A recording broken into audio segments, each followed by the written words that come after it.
For a decade after September 11th, the children of 9/11 victims gathered each summer. It was at a camp, America's Camp, to come together and heal. As a group, more than 500 kids worked on a series of large projects to help them express what they were going through. And as Chris Van Cleve shows us, reproductions of these pieces are now on display for the first time at the Pentagon. On this day of remembrance, there are countless tributes to loved ones lost scattered throughout the Pentagon Memorial. This hallowed ground is for the world to see as it honors the sacrifice of the 184 who died here 11 years ago. But inside the Pentagon, in an area where cameras rarely go, there is another memorial. This one created by those who experienced the worst loss from the terror attacks, the children of 9/11 victims.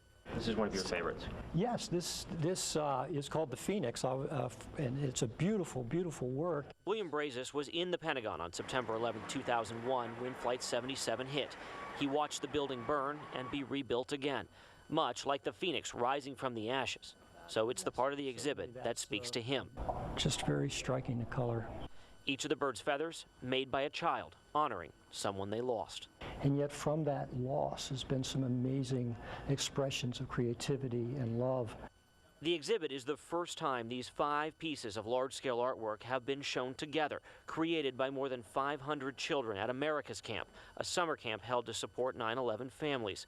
It was through art, especially in the first few years after the attacks, that children, some very young, found a way to express the words they couldn't say about feelings they didn't understand.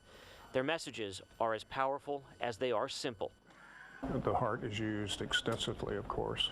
For Pentagon curator Al Jones, the Quilt Slam is the most striking piece. Made during the summers of 2002 and 2003, it's a combination of loss and sadness tempered by hope and messages of love. We won't forget, the price that was paid. And that's really the connection. These people paid the ultimate price. The art will be at the Pentagon until the end of the year, and it is part of the public tour. The originals belong to the 9/11 Museum, and the plan is to display them publicly in the future. From the Pentagon, Chris Van Cleve, ABC 7 News. Thank you, Chris. Out of the mouths and hearts of babes.